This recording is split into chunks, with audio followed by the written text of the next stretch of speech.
तो आज सबने अपने इश्क, अपने मोहब्बत पे लिखा है, तो मैंने भी अपने पहली मोहब्बत पे लिखा था कि जो गलती करने पर आग दिखाती है और फ़ोन चलाने पर चिल्लाती है। गौर फरमाइएगा, ये मोहब्बत किसी अनजान से नहीं, ये मेरी माँ से था। कि जो गलती करने पर आग दिखाती है और फ़ोन चलाने पर चिल्लाती है, जो बड़े बड़े परेशानियों को हंसकर सह जाती है और छोटे छोटे खुशियों में भी आंखें भिगाती है। जो कभी किसी को मेरे बारे में एक शब्द ना कहने दे, जो कभी किसी को मेरे बारे में एक शब्द ना कहने दे और रोज खुद मुझे मोटी मोटी कह चढ़ाती है। जो टीचर का किया कंप्लेन तो सबसे पहले पापा को बताती है, जो टीचर का किया कंप्लेन तो सबसे पहले पापा को बताती है और उनका किया तारीफ स्कूल में ही भूल जाती है, और उनका किया तारीफ तो स्कूल में ही भूल जाती है। जो मेरे गिर जाने पर सबसे सामने आ, जो मेरे गिर जाने पर सबसे पहले आ, मेरा हौसला बढ़ाती है। और यूं तो सब कहते हैं कि हर माँ एक जैसी होती है, मगर हर बच्चे के लिए उसकी पहली हीरो, उसका पहला प्रेम उसकी माँ ही होती है। नमस्कार, मैं तृप्ति शर्मा आज आप लोगों के समक्ष किसी प्रेम, मोहब्बत, दुनियादारी से दूर आज आप लोगों को एक सभा में लेके जाऊंगी। वो सभा जहां सब वीर बैठे थे और एक वीरांगना गिरी हुई थी। तो कुछ ऐसा लिखा है कि थी सभा विद्वानों से भरी, थी सभा विद्वानों से भरी, थी मैं उन दरिंदों के बीच खड़ी। थी सभा विद्वानों से भरी, थी मैं उन दरिंदों के बीच खड़ी। क्यों पांडवों ने मुझ पे लगा दी दाव, क्यों पांडवों ने मुझ पे लगा दी दाव। हिम्मत कैसे हुई दुर्योधन की कहने की कि मेरी जंघा में बैठो आओ। हिम्मत कैसी हुई दुर्योधन की कहने की मेरी जंघा में बैठे आओ। ज्ञानी विदुर विरोध में सभा छोड़ बैठे थे, ज्ञानी विदुर विरोध में सभा छोड़ बैठे थे। द्रोणाचार्य भी शांत थे, द्रोणाचार्य भी शांत थे। भीष्म पितामह मल रहे, हाथों में हाथ थे।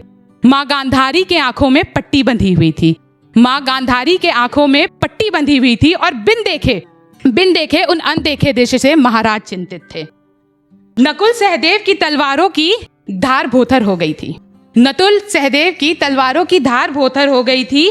भीष्म का गदा में भी अब बल शेष ना रहा, भीष्म के गदा में भी अब बल शेष ना रहा। अर्जुन का गांडीव भी चूर चूर हो चुका था और युधिष्ठिर के शास्त्र में भी अब कोई अर्थ ना बचा, युधिष्ठिर के शास्त्र में भी कोई अर्थ ना बचा। कर्ण कहे कि पांचाली अब निर्वस्त करो, हार चुके हैं पांडव इसे, अब इसे अपना करो। हार चुके हैं पांडव इसे, अब इसे अपना करो। दुशासन जब खींच रहा था मेरी चीर को, दुशासन जब खींच रहा था मेरी चीर को, एक ही आया नाम मुझे, हे कृष्ण एक ही आया नाम मुझे कि तू आ और बचा ले जा मुझे। एक ही आया नाम मुझे कि तू आ बचा ले जा मुझे। पूरी सभा शांत थी, पूरी सभा शांत थी, सबके बीच होकर भी मैं एकांत थी। पूरी सभा शांत थी, सबके बीच होकर भी मैं एकांत थी। उस दिन पूरे विश्व ने एक नारी को अपमान देखा था, उस दिन उस पूरे विश्व ने एक नारी का अपमान देखा था। महाभारत की शुरुआत और पांडवों का अनाश देखा था, महाभारत की शुरुआत और पांडवों का अनाश देखा था। उस दिन पूरे विश्व ने वीर से एक वीर को, उस दिन पूरे विश्व ने वीर से एक वीर को वीरांगना छीनते देखा था। उस दिन पूरे विश्व ने एक नारी का अपमान होते देखा था, उस दिन पूरे विश्व ने एक नारी का अपमान देखे होते देखा था। और ऐसा ही नहीं है कि अपमान पहले भी हुआ है, पहले ही होता था, आज भी होता है। कि आज भी डरती हूँ मैं सुनसान सड़क पर चलने से, आज भी डरती हूँ मैं रात को अकेले निकलने से। घर हो, स्कूल हो, ऑफिस हो या हो बाजार, बुरी सोच से बचने के लिए त्याग मैं ही क्यों करूं हर बार। जीन्स पहनूं, स्कर्ट पहनूं या पहन लूं मैं साड़ी, सब तो यही बोलेंगे ना, गलती तुम्हारे कपड़ों की ही है सारी। लड़की हो ऐसे मत बैठो, जरा गौर फरमाइएगा कि लड़की हो ऐसे मत बैठो। लड़की हो लड़कों के सामने ज्यादा मत ऐठो, लड़की हो चिल्लाओ मत, लड़की हो हड़बड़ाओ मत। लड़की हो कितना पढ़ोगी यार, लड़की हो कब तक लड़ोगी। हाँ हूं मैं लड़की, जवाब दे रही हूँ कि हाँ हूं मैं लड़की, पर किसी पर बोझ नहीं। मेरा जैसे मन करेगा वैसे बैठूंगी, कुछ बड़ा किया है तो मैं भी ऐठूंगी।